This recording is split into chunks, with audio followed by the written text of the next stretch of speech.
Halo teman-teman petani sawit, jangan lupa dukung channel ini dengan cara like, komen, dan subscribe. Baiklah teman-teman petani sawit, di video kali ini saya akan membahas berapa jarak tanam yang lebih baik untuk perkebunan pohon kelapa sawit. Buat para petani sawit, jangan sampai salah untuk mengatur jarak tanam pohon kelapa sawit, karena ada juga dampak pada jarak tanam. Apabila tidak sesuai dengan jarak tanam, dengan kondisi lahan, maka akan berdampak pada perkembangan dan buah dan juga dengan penghasilan. Apabila para petani sawit belum tahu jarak tanam yang lebih baik di kondisi lahan, baiklah teman-teman petani sawit, untuk jarak tanam yang lebih baik penanaman pohon kelapa sawit sesuai dengan kondisi lahan. Kalau kalian mempunyai lahan yang datar, usahakan untuk jarak tanam 9x9, karena jarak tanam 9x9 untuk di lahan yang datar, maka bagian ujung pelepah masih bisa terkulai, tidak tersentuh di pelepah temannya, di pelepah pohon kelapa sawit yang lainnya. Nah, untuk kondisi jarak lahan yang datar. Kalau kita membuat ukuran 8x8, maka kalau bibit itu adalah bibit pelepah panjang, maka dia akan menyentuh bagian pelepah teman yang lain, tidak menyentuh di batang, hanya menyentuh di bagian ujung pelepah. Intinya dia masih bisa terkulai ke bawah. Pengaruhnya apabila terlalu dekat, itu pertama di tandan, besar kecilnya itu juga bisa berpengaruh kalau terlalu dekat. Dan juga panen, apabila tanaman itu terlalu dekat, di saat panen menggunakan, kalau sudah menggunakan egrek nantinya, itu sering kejepit.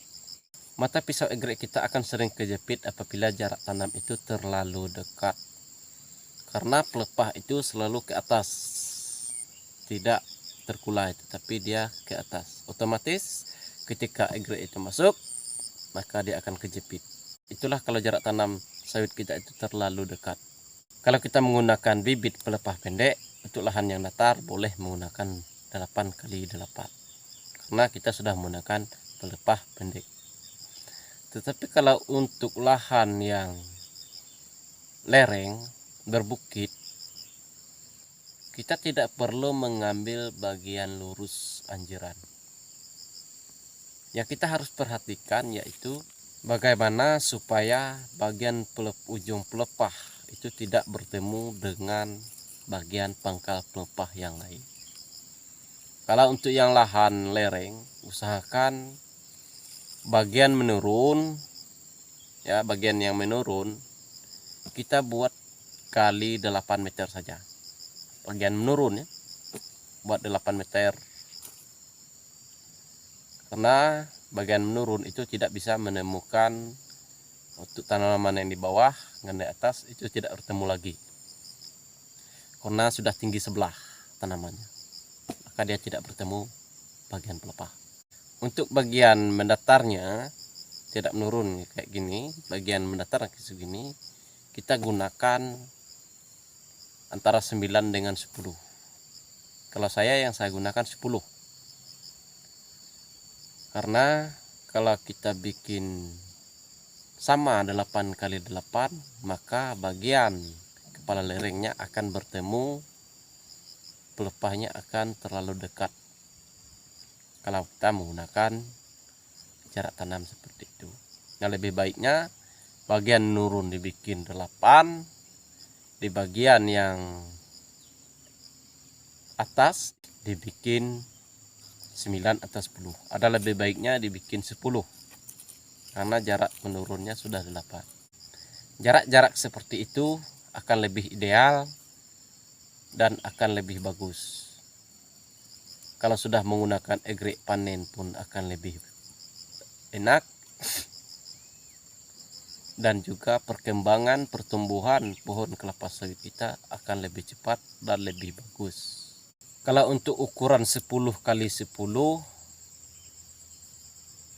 sekarang sudah jarang dipakai karena terlalu lebar, mengingat terlalu banyak memakan lahan sedangkan batangnya sedikit. 10 kali 10 dengan 9 kali 9 tidak ada bedanya, hanya sedikit saja perbedaannya.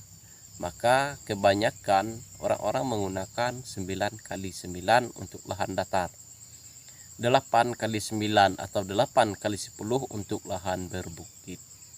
Kalau ingin menggunakan 10 kali 10 boleh juga, tetapi lahan kita cepat sekali semak belukar karena dia terlalu terang, apalagi kita menggunakan bibit pelepah pendek. Nah, terima kasih. Begitulah jarak tanam pohon kelapa sawit yang lebih baik. Jangan lupa share ke media sosial kalian.